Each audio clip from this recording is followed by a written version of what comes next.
Ce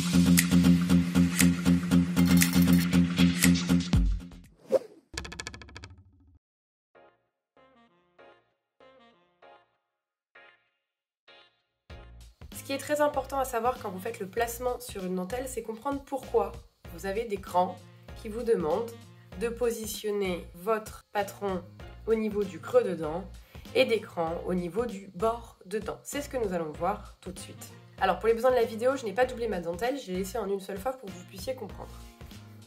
Sur une dentelle, vous remarquerez que nous avons des dents de dentelle qui sont irrégulières. Ici, j'ai une bosse de dent et ici, j'ai un creux de dent. En fonction des dents que vous avez, vous pouvez avoir des creux qui sont plus ou moins profonds. La ligne qui nous intéresse, c'est toujours la ligne la plus profonde des creux de dents. Et la ligne qui nous intéresse pour les bosses, c'est toujours la plus haute. Donc là, elles sont sensiblement toutes pareilles, mais si j'avais une différence, je m'occuperais de la ligne inférieure et de la ligne supérieure. Lorsque je place ma dentelle, si je place ma dentelle en creux de dent, ici c'est pour avoir la bonne hauteur. En fonction des dents que je vais avoir sur ma dentelle, si j'utilise cette dentelle-ci, que j'utilise cette dentelle-ci, vous voyez que je ne vais pas avoir entre mon creux, donc le point le plus bas et le point le plus haut, la même distance. Donc ici je vais avoir à peu près 1 cm qui dépasse, et si je me place ici, je vais avoir au moins 2 cm, 2 cm 3 qui dépassent. C'est pourquoi on s'occupe de la ligne la plus creuse, parce que si on s'occupait des bosses, ici, la largeur de votre dentelle ne serait jamais la même en fonction de la dentelle utilisée. Et c'est pas ce que l'on veut.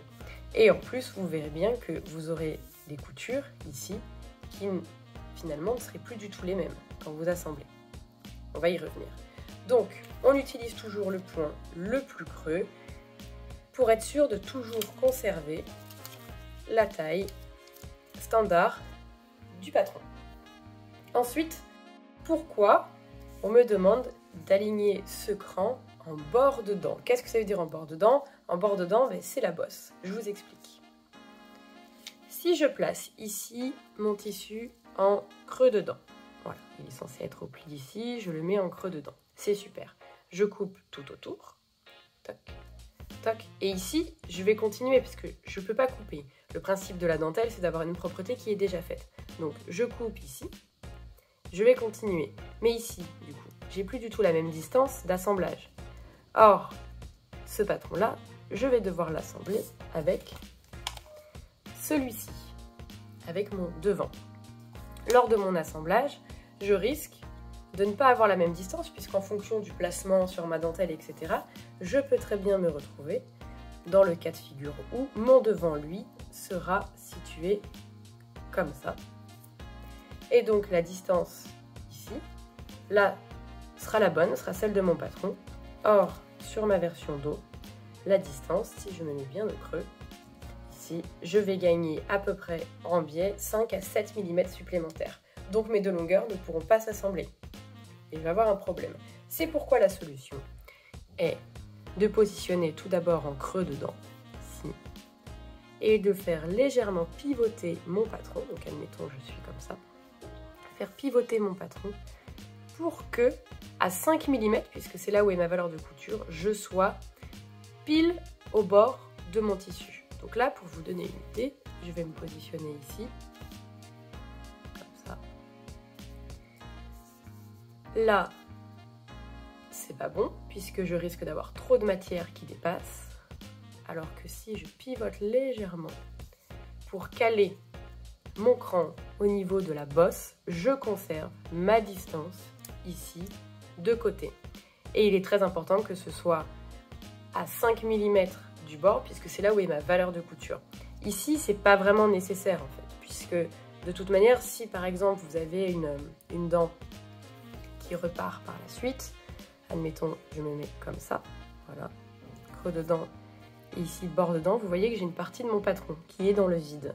Mais c'est pas très gênant puisque finalement le point qui m'intéresse c'est celui-ci que je vais assembler. Ma couture elle va se faire ici comme ça, à 0,5. Donc ce n'est pas gênant. Et si je fais la même chose avec le devant, eh bien je sais qu'à 5 mm, j'aurai toujours la même distance. Alors je sais que vous allez me dire, Ok, ici je suis au pli. Mon souci, c'est que si je pivote, en coupant ici, je perds la perpendiculaire que j'ai juste ici.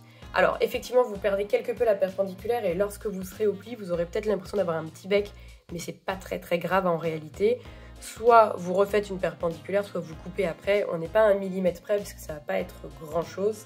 Ce qui est important, c'est surtout de conserver la distance ici entre vos dents. Et là, finalement, comme vous posez votre élastique avec la taille, je peux vous garantir que les 2 mm que vous allez perdre ne sont pas très intéressants. Admettons, je plie ma dentelle en deux. Je positionne mon tissu creux de dent ici. Et là, vous voyez, eh ben, j'ai ce souci où je risque d'avoir un peu plus.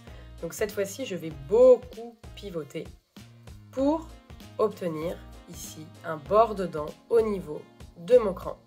Vous voyez, là, ça va me faire quand même un petit bec, mais après, soit vous, si vraiment vous êtes minutieux, vous avez envie de bien faire les choses, vous refaites une perpendiculaire et puis vous faites simplement creuser légèrement la taille pour que ça puisse convenir, soit vous laissez et puis quand vous poserez l'élastique, je peux vous garantir que ça ne se verra pas. Et voilà, ça vous donne une petite idée de pourquoi on fait creux de dent et bord de dent. Vous découvrez toutes les subtilités de la dentelle.